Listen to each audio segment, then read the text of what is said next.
History is a clock that people use to tell their political and cultural time of day. It is also a compass that people use to find themselves on the map of human geography. History tells of people where they have been and what they have been, where they are and what they are. Most important, history tells a people where they still must go, what they still must be. The relationship of history to the people is the same as the relationship of a mother to her child.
How do you describe a legend?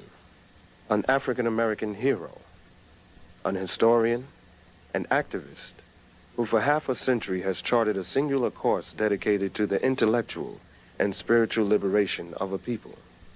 Though his eyes are now darkened by glaucoma, he continues to enlighten the lives of thousands of men and women through the pages of his many books and in university classrooms across the country.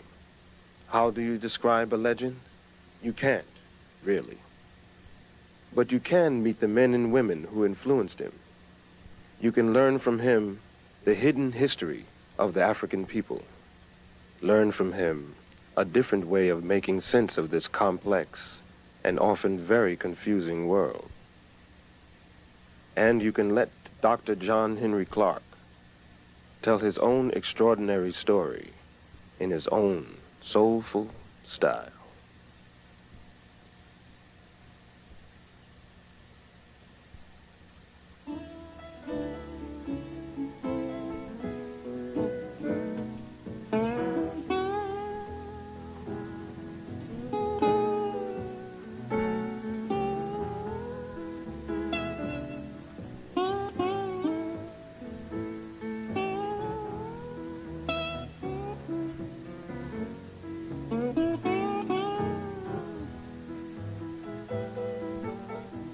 I was born on Sharecropper Farm in Union Springs, Alabama, New Year's Day, 1915. That was a great feast day in our family. And because my mother was the favorite in the family and I was late arriving, she said that nothing would be killed in this family until my child is born. And I didn't arrive until 3, and everybody was hungry. The feast had not started, and I wasn't exactly welcome. They never quite forgave me for that, holding up the feast. My early schooling was in a one-room schoolhouse that we called Miller's Hill School. When we moved slightly out of the city, I was chosen to go to city school. Officially, I never finished high school in the formal sense until later years. In fact, I taught 2 generations before I took time out to get my BA, my master's, and my PhD. I have it all now, but I'm principally self-trained. My university was the public library and well-chosen second-hand bookstores. So while I grew up poor, I grew up in a very rich environment, culturally rich. I grew up with a whole lot of love and affection, a lot of lap time and a lot of slap time too, because I wasn't permitted to get away with too much. Miss Evelina Taylor is my 5th grade teacher, and she might be the foundation teacher in my life. In addition to teaching me basic good thinking and good conduct, she called me into her room during her lunch hour one day and told me to stop playing the fool because I was playing the fool just to get accepted. And she said, it is better to be right and march into hell than to follow a bunch of fools into heaven. I wanted to do something to impress Miss Taylor, and we had current events on Friday. We wanted to say something unusual because I worked for white people before and after school, and they had magazines. They would receive them one day, read them hurriedly up, throw them away the next day. So when I got up for current events, I always had something decidedly different to say about my own people and about other people. No, I wanted to do something real big. So I went to a lawyer that I worked for before and after school. I can still remember his name, Gagstider, and I asked him for a book about my people in early world history. He says, I'm sorry, John, that you came from a people who have no history.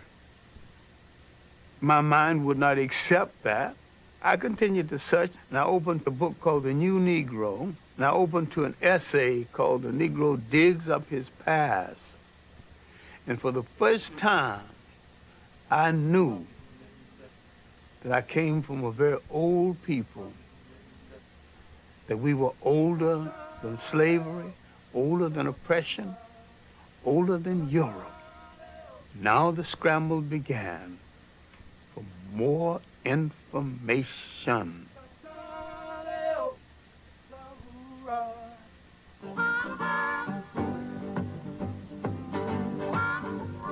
During the disaster years of the Great Depression, Americans in huge numbers take to the rails. They don't take Pullman cars or day coaches.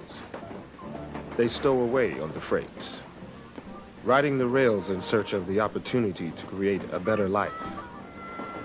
John Henrik Clarke wrote them. Out of the South first, briefly to Chicago, and then on to New York City. I had a dream. I thought that because I'd had some success in writing local plays, writing lyrics for songs for local plays, and that I could go write professionally. It was a dream. It's a fantasy. I was pursuing this fantasy. At 18, you can pursue all kinds of fantasies. In the shadow of Manhattan's towering skyscrapers lies black, sprawling Harlem, greatest Negro metropolis in the world. My impressions of the Harlem community, in the first place, it was a clean community. It was an orderly community. It was a safe community. It was a community with its customs that we have forgotten now. Street-speaking customs, strolling customs, social customs. There was a time when 7th Avenue, now Adam Powell Boulevard, was the street of choice. And you did not walk down 7th Avenue on Saturday or Sunday without a coat and a tie. There was a custom of getting your lady in your long good suit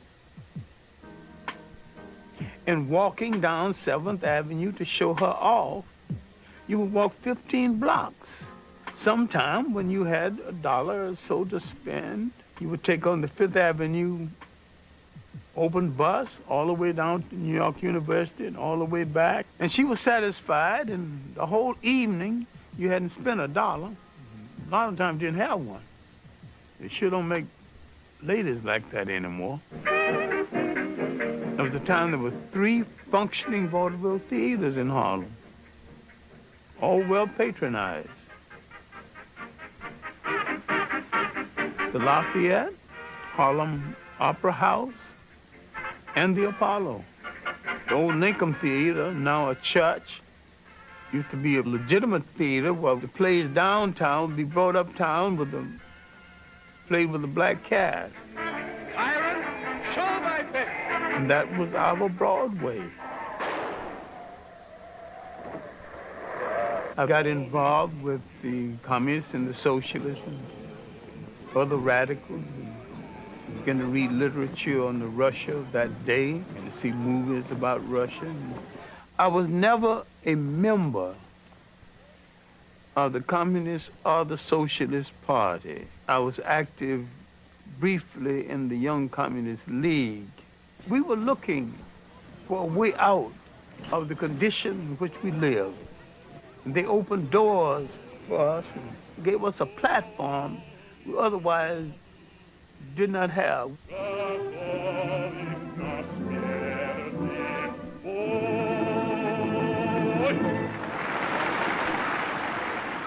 Paul Robeson was the one artist who made the great sacrifice based on commitment. And that commitment is that an artist is supposed to use his or her art to change the society in which they live.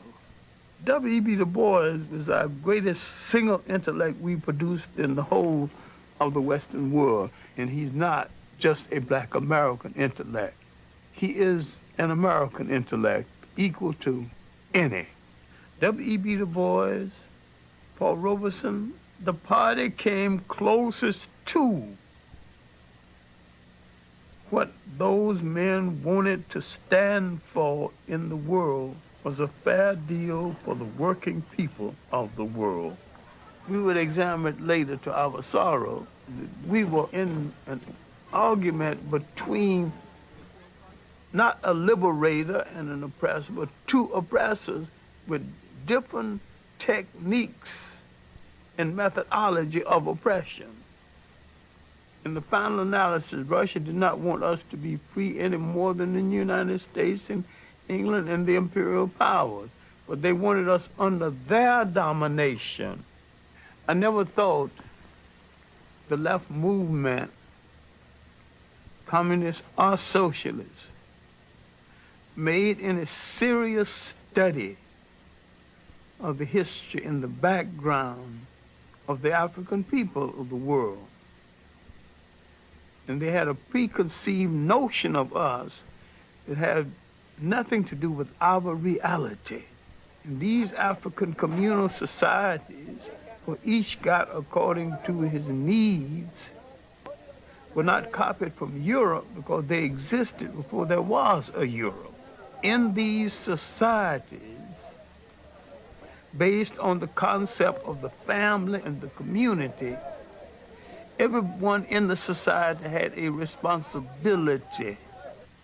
And in these societies, there was no word for jail because no one had ever gone to one. No word for orphanage because no one had ever thrown away any children. No word for old people's home because no one had ever thrown away grandma and grandpa. And while I had some admiration for the conclusion of Karl Marx, I dare to say he was a political opportunist and a Johnny-come-lately because he was rehashing something that was in the world before the first European wore a shoe or lived in a house that had a window. During my early years in Harlem in the 30s, my writing consisted mainly of poetry, short stories, and little essays on aspects of history. The Harlem Renaissance writers, of course, influenced me. I knew Claude McKay. I knew Langston Hughes. I knew Richard Wright before he had published Native Son. I knew Wallace Thurman, Nellie Larson, Jesse Fawcett. I found a Pan-Africanist consciousness in a Langston Hughes and to some degree in a Claude McKay. But the rest of them were rather parochial. Finally, I got to meet Arthur Schomburg. Arthur Schomburg, mentor to 2 generations of African-American scholars. The legacy of this Puerto Rican-born historian is the world's definitive institution of its kind, Harlem's Schomburg Center for Research in Black Culture. I went down to 135th Street Library, and he was on the 3rd floor, and I asked, very humbly, asked the librarian, do you know anybody who would give me a letter to see Arthur Schomburg? And she said very sharply, and impatiently, because she was short of help, you just have to walk up 3 flights. I walked up 3 flights, and there Arthur Schomburg was holding down the desk, being 18 and rash. I wanted to know the history of African people of the world, henceforth, right now, within the hour, his lunch hour, all of it. He said, sit down, son. What you are calling African history and Negro history are the missing pages of world history. Then he said, son, go study the history of your masters. Go study the history of the people who enslaved you and find out why they found it a necessity to remove an entire people from the respectful commentary of the history of the world. Well, my earliest impressions of them was a people in power who intended to stay in power. And I began to wonder why they had so much and other people had so little, and why everybody I knew worked harder than they. Who made this arrangement? I studied European history and world history. Now, when I went back to Schomburg with some knowledge of background of European history, now he began to show me how to study African history. Arthur Schomburg taught me the interrelationship of African history to world history. Willis N. Huggins of the Old Harlem History Club taught me the political meaning of history. And from the lectures of William Leo Hansberry of Howard University, I learned the philosophical meaning of history. The most valuable lesson I would learn is that when you address a people by their right name, that name must relate to land, history, and culture. All people go back to the geography of their original origin and identify themselves, no matter where they live on the face of the earth. We have overused the word black because black tells you how you look, but it don't tell you who you are. You can call an Italian white, but that don't tell you anything about him. We are the only people who seem to have lost that all essential trait of geographical and historical reference.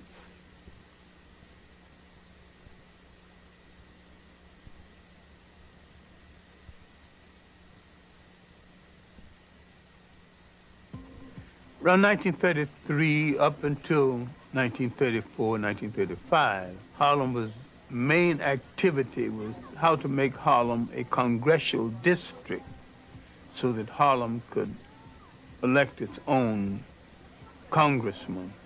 Adam Powell was just began to show his weight. We were fighting to get jobs on 125th Street, fighting to get jobs in our own neighborhood.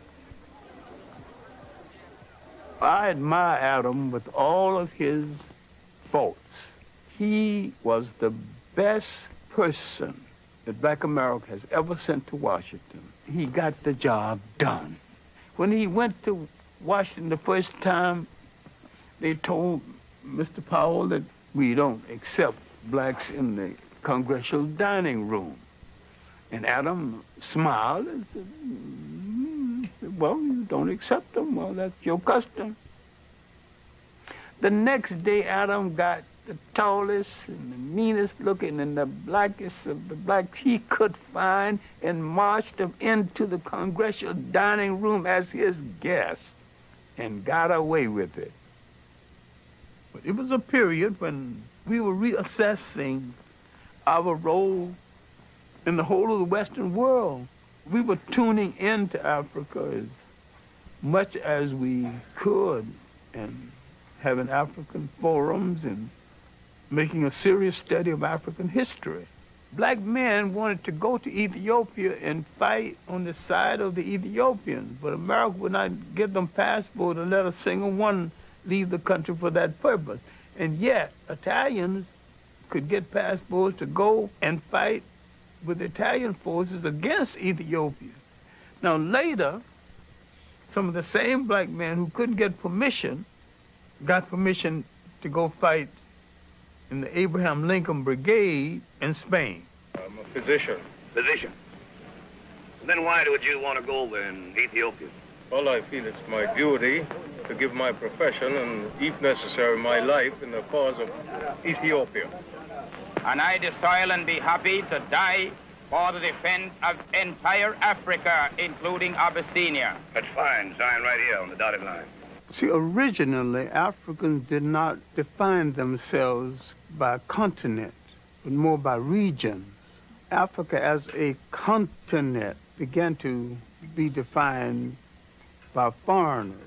In North Africa, the Romans had a province called Afrique. The word became Africa. The history, both known and hidden, of the land where time began has been a primary focus of Dr. Clarke's scholarship throughout his long career. The concept of social order, the concept of an organized society came out of Nile Valley civilization before there was any other society that has been known to man functioning any other place in the world. The significance of Nile Valley civilization is that it was that civilization that set a standard of performance untouched by the other civilizations of the world. And people are reluctant to give an African credit for a creation that happened in Africa. They also forget that the Nile Valley stretches 4,000 miles into the physical body of Africa, and that it was the world's first cultural highway. For centuries, Eurocentric scholars had rejected the idea that the mighty Egyptian empire was in fact created and maintained by black Africans. The concept that Western civilization was the product of non-white intelligence, imagination, technology, and spirituality was unacceptable, both psychologically and politically. A brilliant Senegalese scholar and scientist would shake, and many say topple, the very foundation of that conventional wisdom. His name was Sheikh Anta Diop. His research was brought to the attention of the English-speaking world through the efforts of his longtime colleague and friend. I was wondering why his books had never been published in the United States. He said there was no publisher's interest in his books. It took me 7 years to interest the publisher in the books of Sheikh Anta Diop. Diop's disciples refer to him as the Pharaoh of the Upper Nile.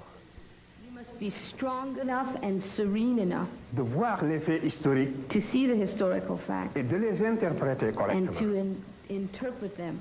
Nous pouvons tous être passionnés, We can all be impassioned, Mais ce n'est pas de cette manière que nous résoudrons les problèmes complexes de l'humanité. But that is not how we will resolve the very complex Donc cette problems of domination humanity. dont nous souffrons, dont j'ai souffert moi-même, The domination that we suffer from, that I have suffered from notre myself, propre domination des autres races l'a précédé. our domination of other races preceded it. Donc l'Afrique a exercé un impérialisme continu pendant 4000 ans. For 4,000 years, Black Africa had an imperialism. a Toute period l'Afrique of- occidentale était conquise et était justement sous la domination noire. all of Western Asia was under the domination of blacks. On n'aurait pu jamais penser à cette époque-là que la situation pourrait un jour être renversée. And at that time, no one would ever have dreamt that the situation could be reversed. C'est pour ça que l'étude de l'histoire nous redonne la sérénité pour apprécier les faits et les relativiser. This is why the study of history gives us the serenity required to appreciate the facts as they are. 1974, he would challenge the major scholars of the world on the concept of Egypt not being anything other than an African state. In the conference on the peopling of Egypt, leading scholars of the world met and debated. Most of them wanted to put Egypt's origin outside of Africa. Sheikh Anta Diop and his protege, Theophile Obenga, placed Egypt within the context of Africa's totality. Sheikh Anta Diop was more than a historian. He's a scientist, he's a paleontologist, and he had proven that if he could get the pigment from some of the mummies, he could prove their African origins. All the rest of the conferees came just to disagree, and when it was all over, they had to admit these two men came prepared to prove their case. At that point, they began to close the door to the research of Sheikh Anta Diop.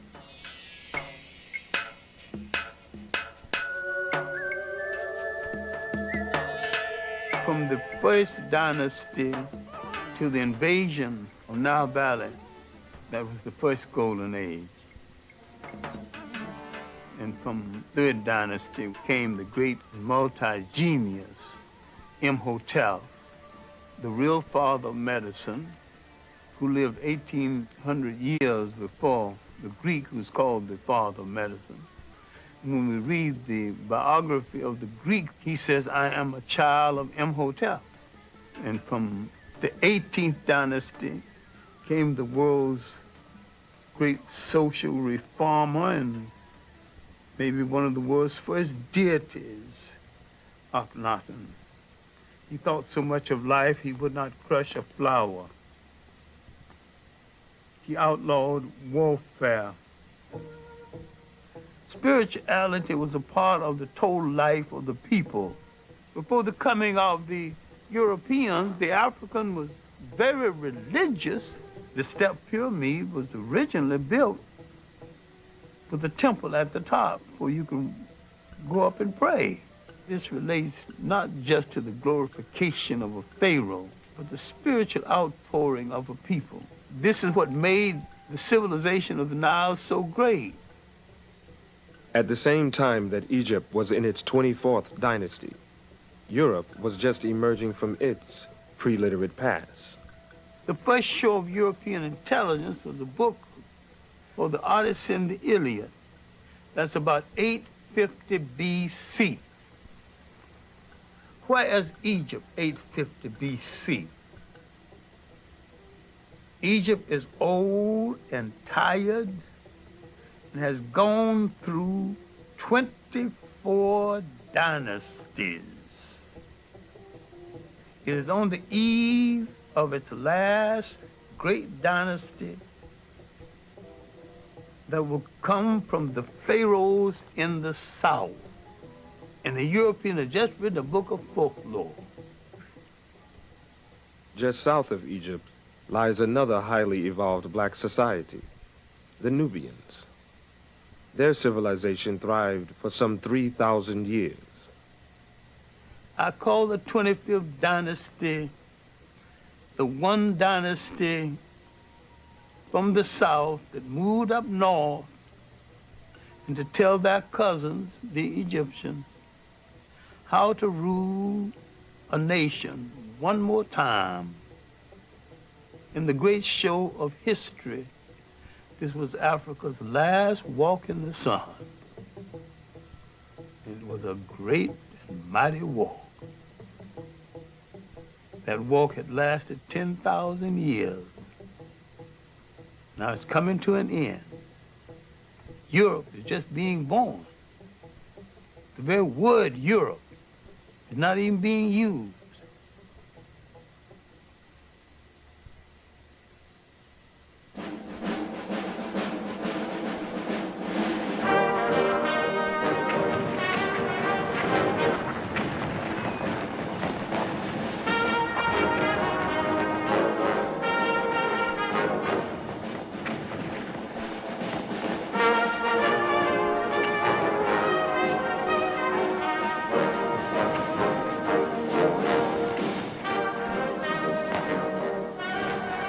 I was drafted to the Army in September 1941. I can say with certainty I was probably one of the best clerks, one of the worst soldiers the Army ever had. I couldn't shoot, didn't like the hot sun, didn't like to go on those all-night trips, but I was a wizard of administration. I made sure my men got what was due to them as soldiers and men. Not as black men, but as soldiers and men. After I returned from the Army, it was not so much as finding myself again as a Pan-Africanist, but redefining myself as a Pan-Africanist. Remember, we had participated in a war that we were cynical about in the first place. Having participated in this war on a Jim Crow basis, getting out of the war, and there wasn't the employment that we had hoped would be there, I began to think more and more about the fact that African people would have to depend on themselves. Pan-Africanism would be perceived as a way to end African dependence on colonial masters, a way to create free and independent nations, a way to transfer the continent's immense riches from the hands of invaders into those of the indigenous people of the land.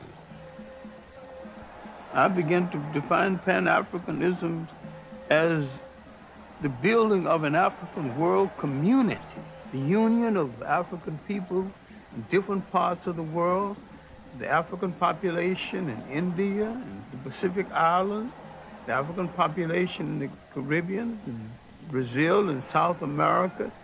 And I was looking to the fact that we number 1 billion people on the face of the earth.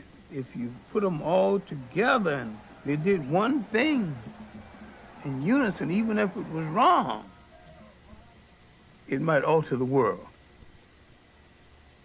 Africa has always been and still is the world's richest continent. Africa has always had things other people wanted, thought they couldn't do without, and didn't want to pay for.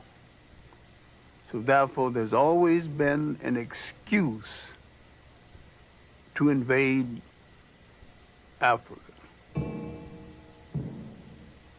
Alexander's invasion was the first purely European invasion of Africa. Everything that had happened in Egypt and in Africa before 332 BC was something that no European had anything to do with. Now we see the beginning of European occupation, and we see it as aggression, not bringing civilization, but destroying civilization that it did not understand. The uninvited arrival of European armies in the Upper Nile Valley signals the beginning of the end for the highest civilization the world had known. The conquerors, quite literally, changed the complexion of the conquered. Now, you're beginning to get a mulatto-sized population that a whole lot of people keep misinterpreting as white.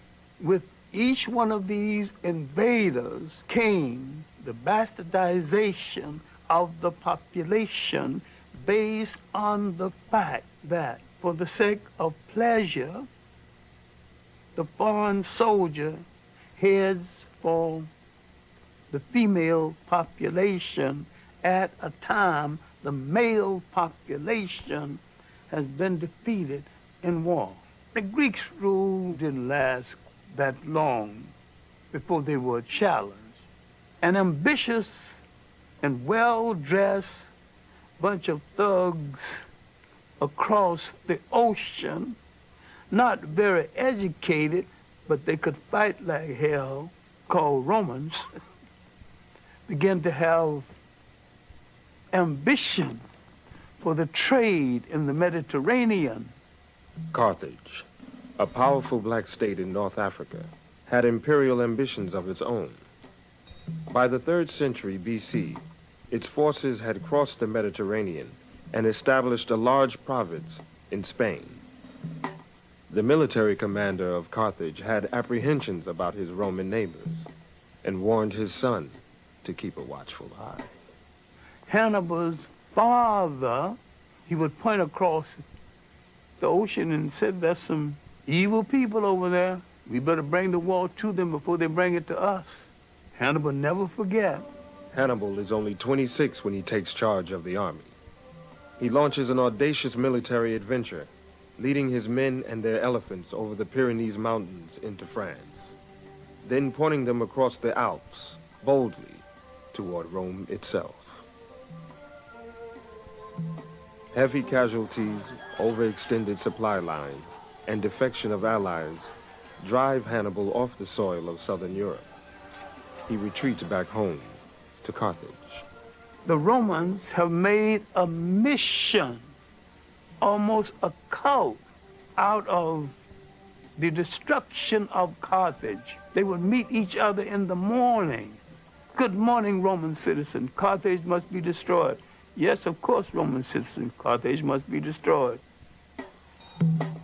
Rome's legions clash with Hannibal near Zama. His troops are defeated. Hannibal is sent into exile.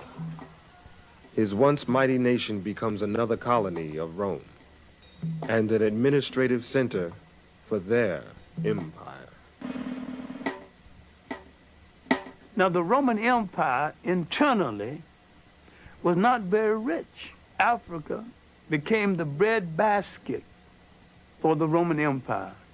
And except for Africa, the Roman Empire would not have been able to sustain itself. Now, the Roman presence in North Africa is going to force into being one of the great events in human history. Roman taxation, Roman oppression would cause people to turn to new gods and question old gods, to turn to a story about a God who comes forth to rescue them. Now, they would draw from African folklore the story of the child in the manger. Now, what am I saying? Later, in retrospect, he was referred to as Jesus Christ. Now, you can argue about the coloration of Christ if you want to, but I can sell that very quick and we can go on to the next subject. Was he a Roman? The answer is no. Was he a Greek? The answer is still no. These were the only European types in that part of the world at the time. If he was neither Roman or Greek, he was one of those other people. And all of those other people were non-European and non-white. And he came from the other people. During that time of Roman dominance, Africans hold high military and administrative posts in the empire. The Romans and the Greeks had no color prejudice comparable to the kind of prejudice we would know later on. Otherwise, why would 3 Africans become emperors of Rome? Why would there be 3 African popes. Finally, Constantine decided to make Christianity the religion of the whole of the Roman Empire. Now we're coming to the critical period when the Roman domination of the church so corrupted the church, the Africans began some disenchantment with the Roman interpretation of Christianity. Constantine calls a council of bishops and priests at a place called Nice. It's the Nicene Conference. It is at this conference that the European created a European concept of Christianity. It was at this conference that they began to take the African saints out of the literature of Christianity. Now the corruption had started. The physical concept of Jesus Christ did not exist. Now, how did it come into existence? Because the Pope commissioned it to come into existence. Michelangelo painted the picture using one of his relatives as model. And that picture, one of the finest pieces of propaganda ever projected in history, has changed the minds of millions of people as who's supposed to represent God, whoever he or she is. And I have no problem with the she. Spirituality is a way of accepting the fact that there is a spiritual force in the universe larger than all of mankind. But someone had to come along and invent a word called God. And someone had to say of another God, and say, mine is better than yours. And someone had to create faith. Someone said, I have the true faith. Religion is the organization of spirituality into something that became the handmaiden of conquerors. Nearly all religions were brought to people and imposed on people by conquerors and used as the framework to control their mind. My main point here is that if you are the child of God and God is a part of you, then in your imagination, God's supposed to look like you. And when you accept a picture of the deity assigned to you by another people, you become the spiritual prisoners of that other people.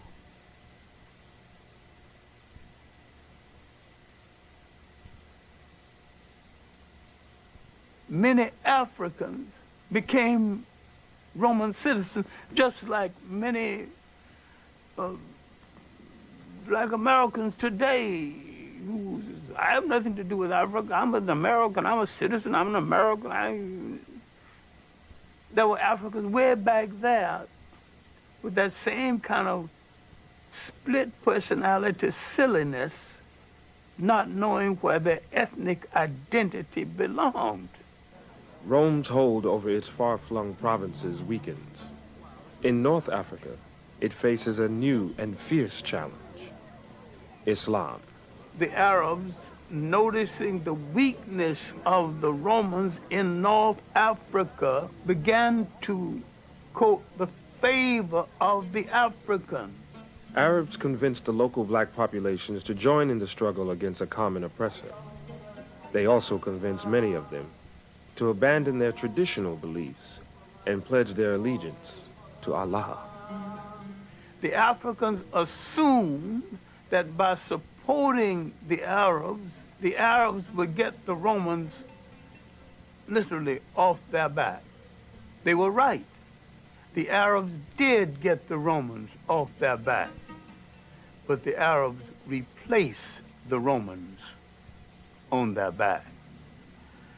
And like most conquerors, they declared war on African culture and African ways of life.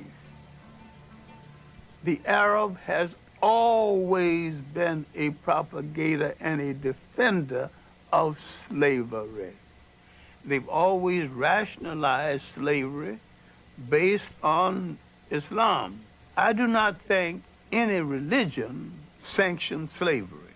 And anytime you use a religion to sanction slavery, you're misusing that religion and misusing the word of God. Well, the Christians did it, and the Arabs have done it, and the Hebrews have done it. It's not right in any case. Islamic armies, their ranks dominated by African converts, defeat the Romans and push on to the continent of Europe. In the process, they capture Spain. There, the Africans and Arabs create a rich, cultured, and powerful empire. So powerful, it endures for 500 years. The achievement of the Arabs at this time is they had driven the Europeans out of the Mediterranean. The European now must go back into Europe. They have no empires, no great connections outside of Europe. And because of this, they ultimately would go into a period called the Dark Ages. People are confused because when the European mentioned the Dark Ages for him were not the Dark Ages for other people. Concurrent with his Dark Ages, the African had his third golden age. As Europe suffers, three great kingdoms are emerging in West Africa: Mele, or Mali, Ghana, and Songhai. These were lands of enormous wealth, generated by their control of the trade routes across the Sahara and the abundance of their gold mines. The kingdoms were known for their benevolent governments and their great respect for learning. For a while in history, there was only two great universities. The University of Sankore at Timbuktu and the University of Salamanca in Spain. And the African was solely in charge of the one at Sankore and part in charge of the one at Salamanca. The Arabs had to some degree institutionalized the practice of African slavery.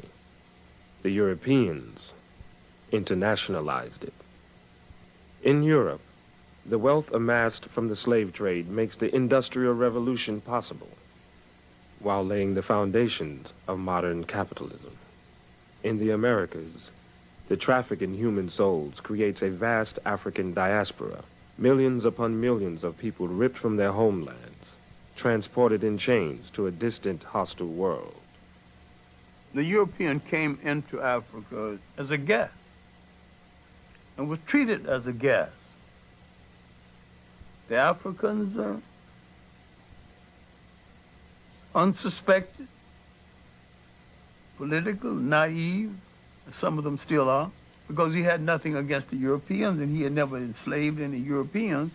He just assumed automatically no European would enslave him. He had never dealt with anyone who would enslave the host and the wife who cooked the meal and lie about it.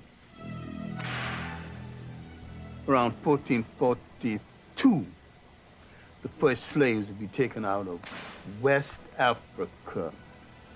Spain and Portugal goes to the Pope, the leading arbitrator of that day, the one person in Europe with the greatest authority.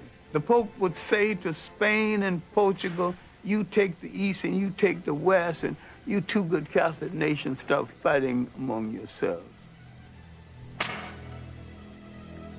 And then the profound statement before departure, You are both authorized to reduce to servitude all infidel people.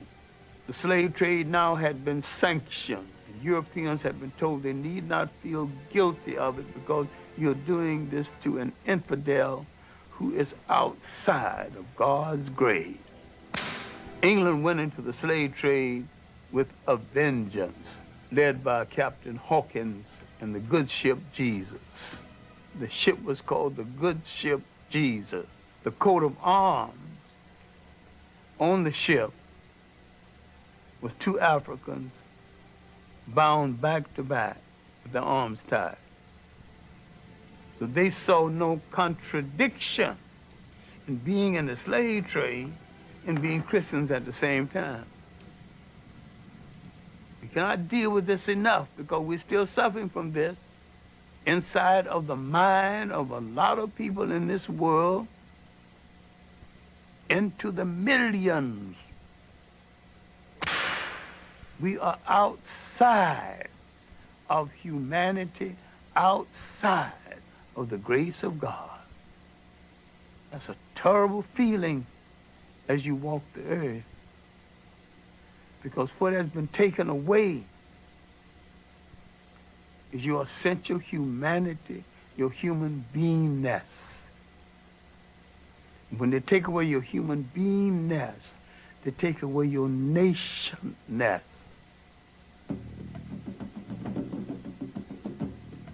Early in the 19th century, the concept of slavery began to yield to the concept of colonialism, a more sophisticated form of slavery. Slavery as a system became unwieldy, and besides, there's a point where it was saturated. Everybody who wanted a slave had one, who could afford one.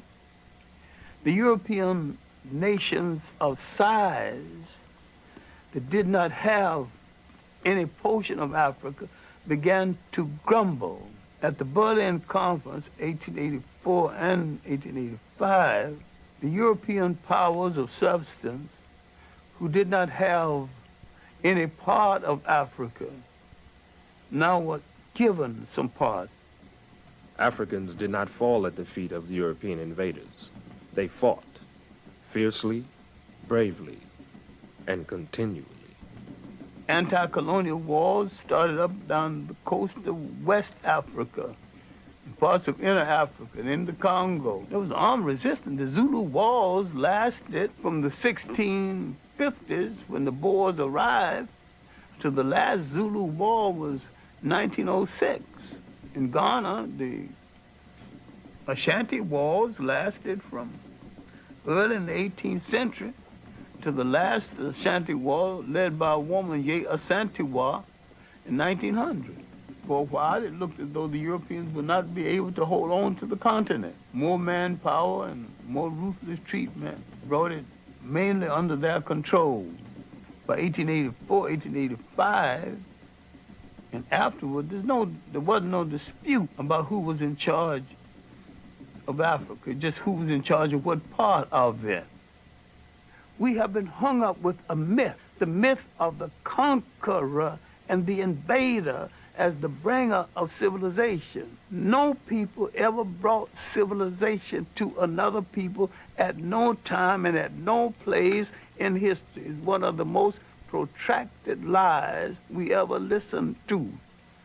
Civilization is the art of being civil. The word civil means being peaceful.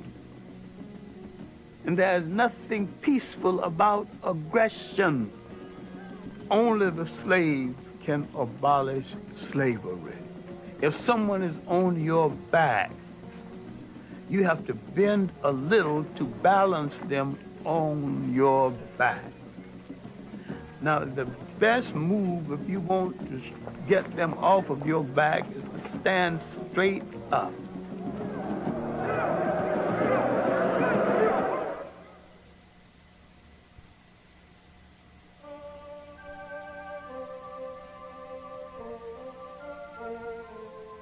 There's something about an island, a body of water, increase a special kind of dreamer, because they did not know where they came from in Africa. They dreamed of the whole of it, bring it all together in one piece. The seeds of Pan-Africanism, planted in the United States during slavery years, later flourish in the fertile soil of the British West Indies. Trinidad produced the three greatest Pan-Africanists, H. Sylvester Williams, C.L.R. James, and George Padmore. In Trinidad, they found the Pan-African League. H. Sylvester Williams would eventually call it Pan-African. He would call a conference in London in 1900. A few scattered Africans, a few people from the Caribbean, W. Du Bois from the United States. They did not ask for the independence of African states then. They asked for preparation. Give us the kind of education that will prepare us for eventual independence. They were reasonable, but they weren't listened to. And yet the conference made some kind of impression. After the first Congress, Du Bois would be the leading light from the second through fourth. But the most meaningful, the one that Du Bois called in Paris, as a result of this Congress, Du Bois came to center stage as the leader and theoretician of Pan-Africanism. Pan-Africanism wasn't exactly new because black Americans were practicing it long before someone gave it a name. The African settlement movement, the movement that settled Liberia, was in form of Pan-African movement. The so-called Negro Convention movement was most a discussion of how you bring the African world together. That whole 19th century was Pan-African thought. Prince Hall, his development of the black Masonic order that he called the African Lodge, the search for a place in Africa for settlement by Martin Delany and Robert Campbell. 1829, David Walker's appeal to the colored people of the world was basically a Pan-African appeal. All of this, before we come down to the end of the 19th century. The ultimate Pan-Africanist, of course, was the Jamaican Marcus Garvey. Citizens of Africa, I greet you in the name of the Universal Negro Improvement Association and African Communities League of the World. You may ask, what organization is that? It is for me to inform you that the Universal Negro Improvement Association is an organization that seeks to unite into one solid body the 400 million Negroes of the world. It was soon after the end of World War I. The Secretary of War had told the black American soldiers that their lot would not be appreciably changed by virtue of the fact that they fought in the war. There had been an investigation. It was discovered that many of the nurses wouldn't treat black soldiers in the hospital, wouldn't even touch them. Some of them died as a result. So you have these grievances pent up in the veteran coming home. All of this came to a head in 1919 when there were riots all over the United States. That's called the Red Summer. Marcus Garvey could point out, look, they don't want you here. Let's go back home. Let's go to Africa. Go back to Africa. Let's not only go back to Africa, let's go back in our own ships. Now, a whole lot of people who otherwise would not listen, now willing to listen. We hear the cry of France for the Frenchmen, of Germany for the Germans, of Ireland for the Irish, of Japan for the Japanese. We of the Universal Negro Improvement Association are raising the cry of Africa for the Africans, those at home and those abroad. He began to dream the great dream and rescue the mind of millions of black Americans from depression and self-doubt. By 1923, he was in some difficulty with the boats and some of the people he had hired to run the boats. Terrible mismanagement and betrayal. He collected millions of dollars from black Americans to buy these boats, and these boats were old and not as seaworthy as he thought they were. Garvey moved over large territory, maybe too fast, and yet he built the largest movement in Black America before or since. There needs to be a reassessment of Marcus Garvey and his long-reaching effects. He called attention to what slavery and colonialism had taken away. They took away a concept essential to all the people in the world. They took away the concept of state management and state maintenance. Once you are taken from the geography of your origin and forced to live in a state designed by others, you're still the slave to the man who's astute enough to control a container called the state. The cannons of World War II were barely cold when Africans met in Manchester, England. They were prepared to claim that container called the state for themselves. The Pan-African Congress of 1945, now you have the one thing you did not have in the rest of them. You have Caribbean scholars, African-American scholars, not a whole lot, and Africans themselves are now participating. We're not talking about Africa out of the presence of Africa. Now you're talking about Africans with the Africans on the scene. One African being the co-convener of the conference, Kwame Nkrumah. Out of that fifth Pan-African Congress came the mentality, the basic planning to rule and to take over a nation. The others were saying, give us the education. At the fifth Pan-African Congress, they said, we got the education, we got the manpower, we want to rule now. The people of Ghana resisted British rule from the very beginning. In March of 1957, they become the first Africans to win their freedom. Kwame Nkrumah was ready to rule. When I knew Nkrumah in the Harlem History Club days, my impression of him was not as the future head of state, but as an African who's going to go back and make a major contribution to his nation, and he was a committed African.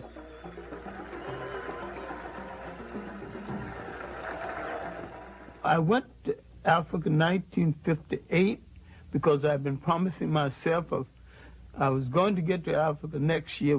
That promise of myself went on for about 5 years before I actually got there. When I got there, all I had was a return ticket. I told an African who had read one of my stories in an African magazine and wrote and got my address. I said I was coming to Ghana, get me a place in a hotel for a few days, and he didn't even go to a hotel, he didn't even try. He took me to the slums of Accra, and I lived right there with him. Finally, a check that was due me from America did not arrive. When it did arrive, it bounced. So there I was, and one day, Nkrumah had gone someplace. He's coming home from a visit of state. A whole lot of people along the highway hailing his return, and so I was along with the rest of them. I was just like another African melted into the crowd. And he spotted me, and they stopped the Rolls Royce, and the motorcycle drivers pulled their guns, thought that someone was about to hurt the president, you know.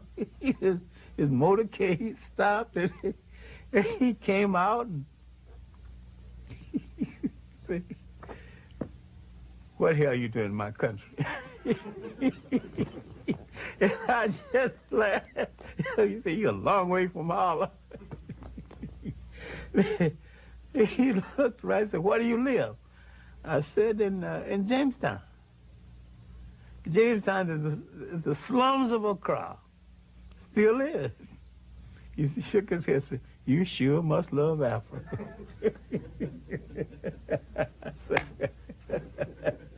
Finally, he headed back to his car, and he turned back to me.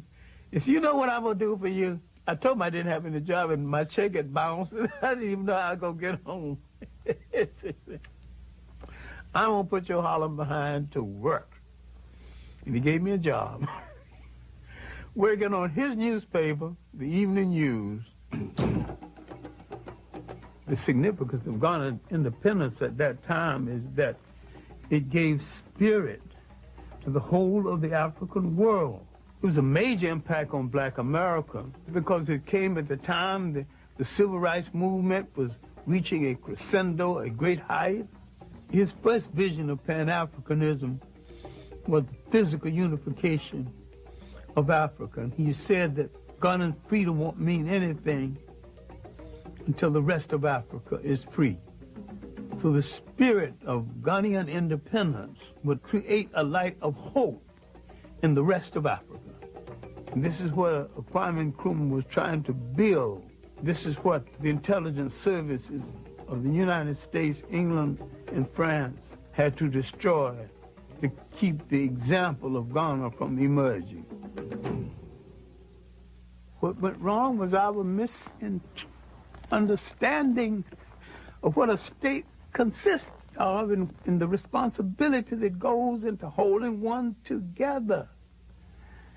And our dependence on our colonial masters more than we anticipated. We who had longed so much for power, we wanted power. When we got close enough to touch it, we realized we hadn't even decided what we're going to do with it once we get it. I want to take this opportunity to welcome again to the United States, which he knows so well, the first citizen of Ghana, President Nkrumah. I was in the anti-poverty program in Harlem, and when Nkrumah came and spoke at the United Nations, I got the picture and showed it to them, and I got the speech.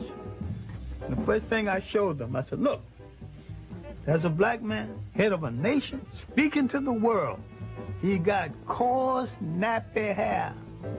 He didn't apologize for it. He said, here I am, African and black and bold and powerful and head of a nation. And I got something to say to you, and this is what I got to say.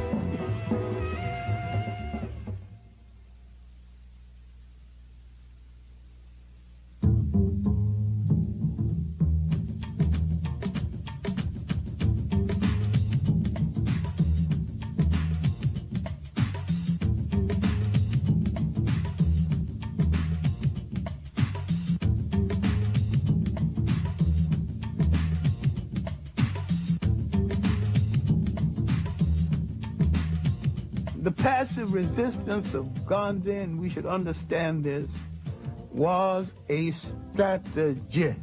I regard myself as a soldier, though a soldier of peace. I received the inspiration to carry on in the nonviolent tradition from Jesus of Nazareth and the operational technique from Mahatma Gandhi. The passive resistance of the civil rights movement was sold as a way of life. A strategy is never a way of life. A strategy is something you use the same as you use an orange. When the juice is gone, you throw it in the garbage can. And Mahatma Gandhi was an East Indian nationalist, but a very skillful politician. And he always had a violent alternative waiting in the wing just in case his nonviolence didn't work. Today marks the beginning of a determined, organized, mobilized campaign to get the right to vote all over this state. I think Dr. Martin Luther King was the spiritual leader of the black movement, of the civil rights movement, and probably one of the finest theologians that we produced in recent years. He was a dreamer, and yet he was a committed man to struggle, and he made great sacrifice within that struggle. I had some strong disagreements with him. I never thought that we should be locked into the concept of nonviolence as a way of life. I was perfectly willing to use it as a strategy. I think we should be slow in criticizing Martin Luther King. He was brave enough to put his life on the line for what he believed. We are still here talking. That's proof enough of his bravery over ours.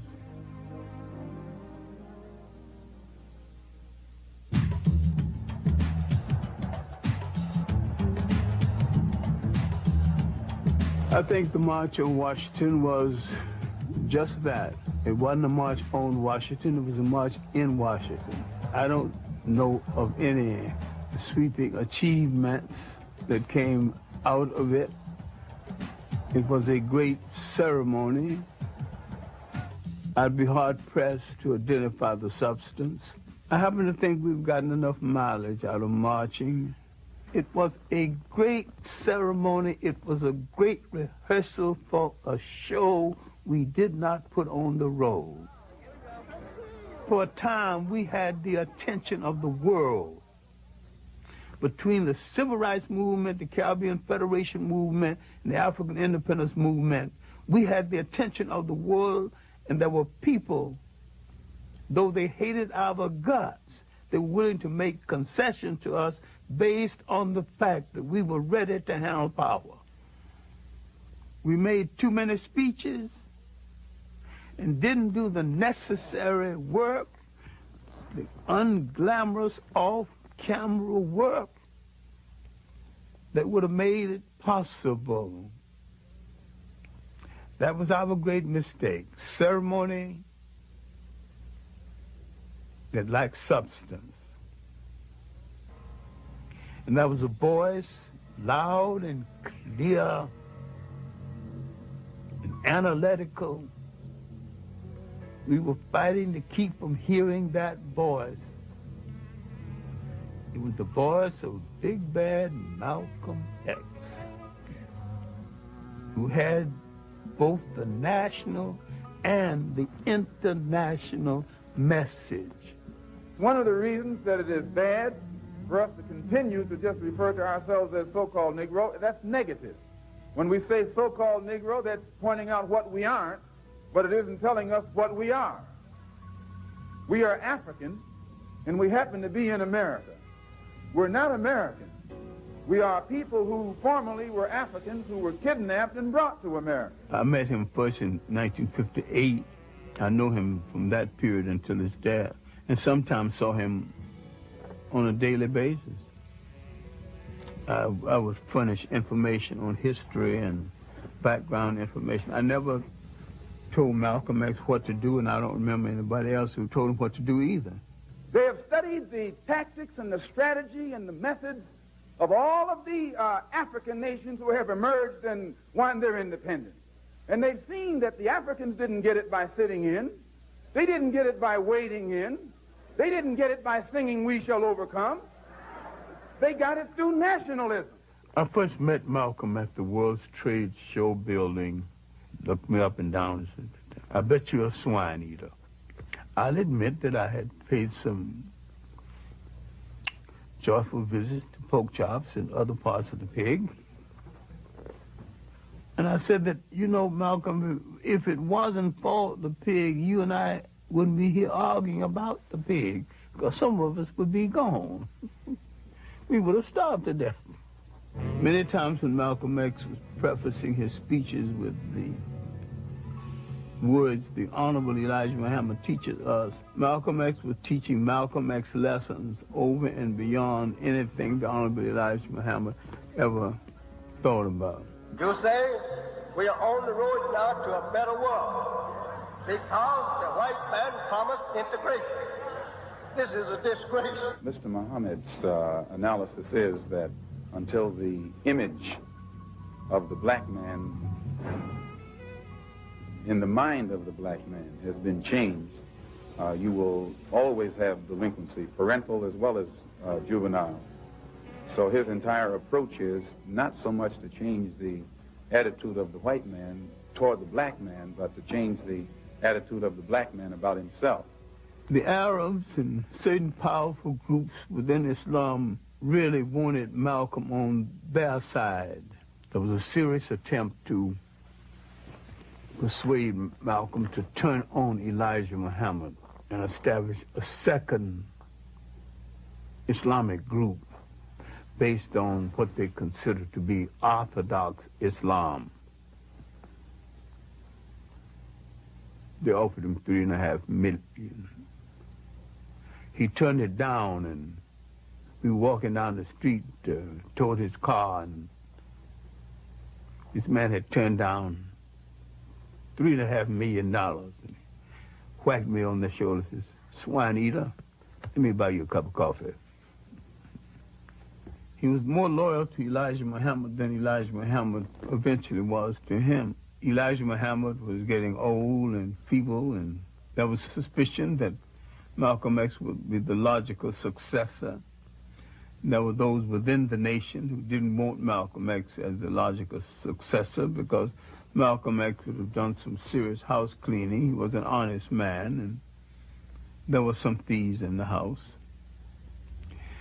I think his development as a Pan-Africanist came a little later in his life. In the final analysis, he was as good a Pan-Africanist as any of the rest. We have to have the type of understanding of Africa and the type of understanding of our people here in order to build a bridge, a contact, a line of communication between the two. And once the lines of communication have been established, and our African brothers can stretch forth their hands and reach us, and we can stretch forth our hands and reach them, why, there's nothing that this blue-eyed man in this country will be able to do to you and me successfully from that day onward. Malcolm X had laid down a threat to the colonial powers of the world. It is nationalism that's bringing freedom to oppressed people all over the world. It was nationalism that brought freedom to the Algerians. It was nationalism that brought freedom to the Nigerians and to the Ghanaians.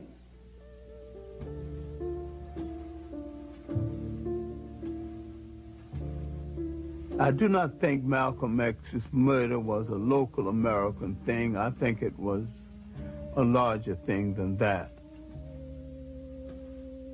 I do not think that Farrakhan had anything directly to do with the murder, but I do think Farrakhan is guilty of creating the attitude and the atmosphere that led to the murder.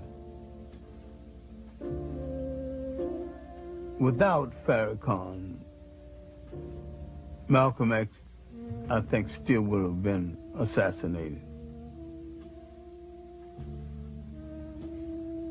We were friends from the day we met until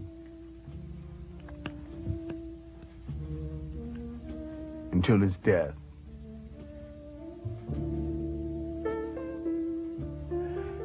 When I got the word of his death, I was in Connecticut and going up to make a speech in Connecticut, and I was at a Jewish home. Someone announced that he died, and then someone added, dismissing the whole thing, that after all, he was anti-Semitic. I know the man well enough to know that he really didn't hate anybody. He hated certain things people did. He wasn't a hater at all, and they spoke as though they had the right to tell us who should and should not be our hero. I went into that bathroom, and it was after dinner, and just cried like a child for 15 minutes, and I came out partly composed and made the speech that night I was asked to make, and came on home and began to try to deal with the reality of the situation. Because to me, Malcolm X was not gone, and he's still not gone in my imagination. The whole year after his death, I almost got the feeling that we were having our usual conversation. I was always in it. What can I do? And finally, I got the feeling that he had said, do your best work. I was a good teacher before that. I was a better teacher and a better human being after that, because I knew that being a good classroom teacher was my best work.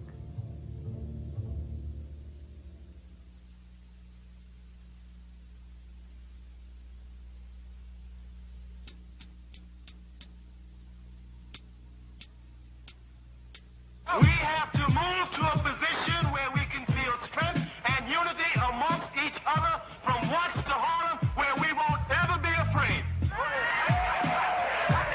And the last thing we have to do is to build a power base so strong in this country that will bring them to their knees every time they mess with us.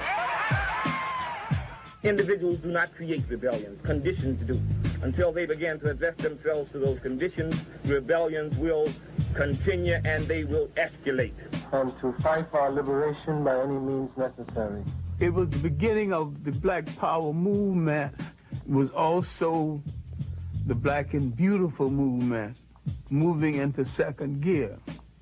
I would like to think that wearing the afro, wearing the African clothes was a move toward Africa. To some extent, it was a form of African consciousness, an African awakening.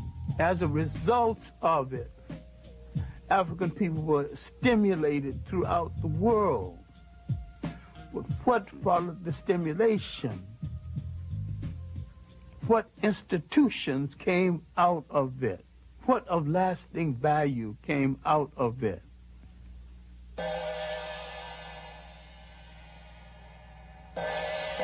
I do not think the Africans, the Caribbeans, or the Black Americans have studied with any degree of depth and seriousness the rise of modern Japan. They went into a war and they lost. They sustained 2 atomic bombs. They had that country occupied. Now the people that defeated them are now begging them for commercial space. What did they do that we have forgotten how to do? They did some serious, astute planning, not loud mouthing, not boasting. They did not get on the radio or any platform and call anybody any name, but they did what they had to do.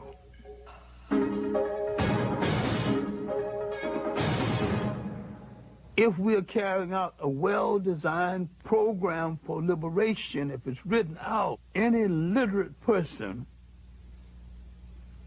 can contribute and share leadership.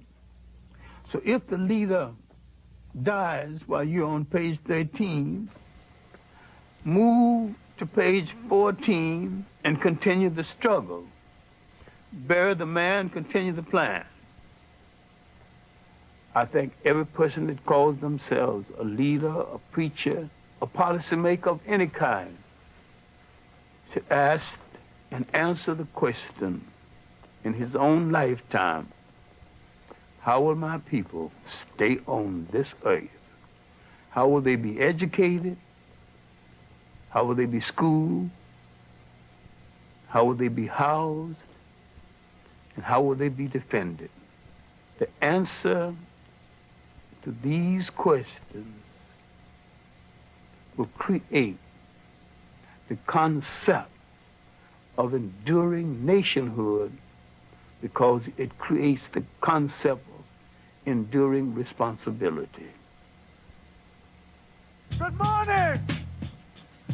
Assalamu alaikum!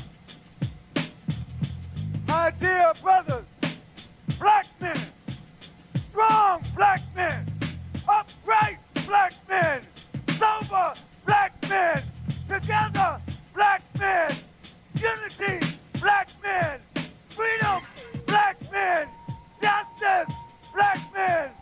Welcome to the Million Man March. 1 million black men make their way to the nation's capital. They are answering Minister Louis Farrakhan's call for unity, redemption, and atonement. It's the largest demonstration in American history. Marching is a strategy, and I think we have gotten enough out of the strategy. I think the march is a waste of shoe leather, gas, and energy. I have some serious problems with any kind of march for our liberation that leaves out one half of the mentality of our people, the women. I don't buy the rationale that the women need to stay home and take care of the children, you know. I ain't buying that. If they have no honorable place in your liberation is not worth the fight. Because you can't build no family struggle. You can't have no continuum. You can't even continue your name without that connection. Long live the spirit of the Million Man March. Long live the spirit of the Million Man March. I'm saying there's more to revolution than throwing your fist in the air. There's more to progress than marching. I want to say, my brothers, this is a very pregnant moment. Pregnant with the possibility of tremendous change in our status in America and in the world. We're doing showbiz liberation. And that's not liberation. Today, whether you like it or not, God brought the idea through me. And he didn't bring it through me because my heart was dark with hatred and anti-Semitism. He didn't bring it through me because my heart was dark and I'm filled with hatred for white people and for the human family of the planet. If my heart were that dark, how is the message so bright, the message so clear, the response so magnificent? This march will do more to wash Farrakhan's ego and to project him into the forefront of leadership than anything else. And once he's in the forefront of leadership, where will he lead us? Allahu Akbar! God is great! God is great! Straight to Islam. And yet he will not make a principled statement on the enslavement of Africans in Mauritania and in the Sudan. And there's all kinds of documentation, all kinds of proof.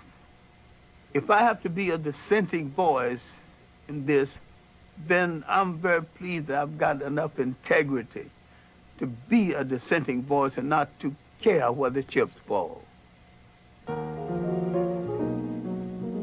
Many perceive the African-American family as an endangered species. To Dr. Clarke, the family is the soul, the spirit, and the cornerstone of the nation. If the family dies, so does the nation. We're making a whole new way of life out of the artificiality of imitating our oppressor, who's also in trouble with the family. And we grew up in communities where every child was a child of the whole community and could be disciplined and rewarded by anyone in the community. Now we bought into someone else's sociology. Don't touch that child. Don't you dare spank my child. Conformly, your mother left you alone and said, if they misbehave, you can spank them. We don't have that kind of relationship one to the other anymore. After emancipation, we made a monumental effort to find broken bits and pieces of our family. My own grandmother spent 3 years wandering around Virginia trying to find her first husband, who had been sold to a slave breeding farm in Virginia. But the major thing was we were trying to put families together and to have family connections. Our new mission of liberation is to put strong families together again, because the family is not only the embryo, the beginning of all that we can call civilization, but it's the beginning of all anyone can call a civilization. Because this is the essential network that leads to nation. There's some common sense things we can still be doing. Our communities are miniature nations. We have to control them. Control the real estate in those communities. Control the education in those communities. You cannot write the history of this nation as though it is only a white nation. It's a multicultural nation. I'm saying whatever the solution is, either we are in charge of our own destiny or we are not in charge.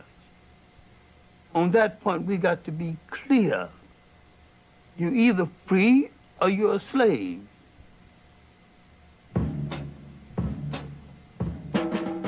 I want people to remember me as a creative classroom teacher.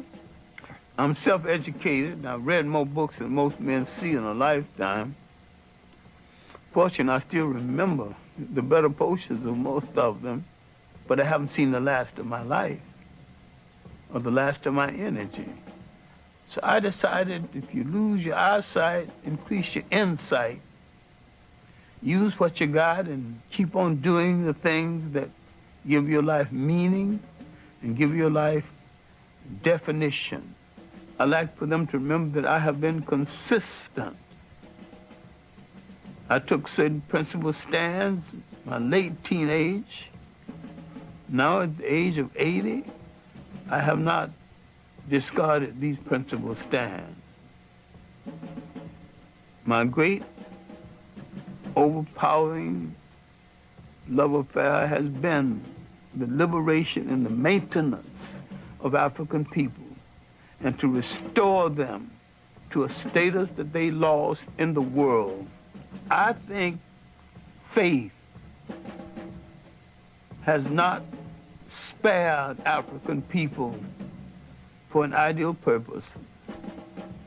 If we were put on this earth, we have endured a Holocaust 10 times worse than the one in Europe. Then faith has a mission for us. If we gave the world its first humanity, maybe we have the capacity to give the world its next humanity.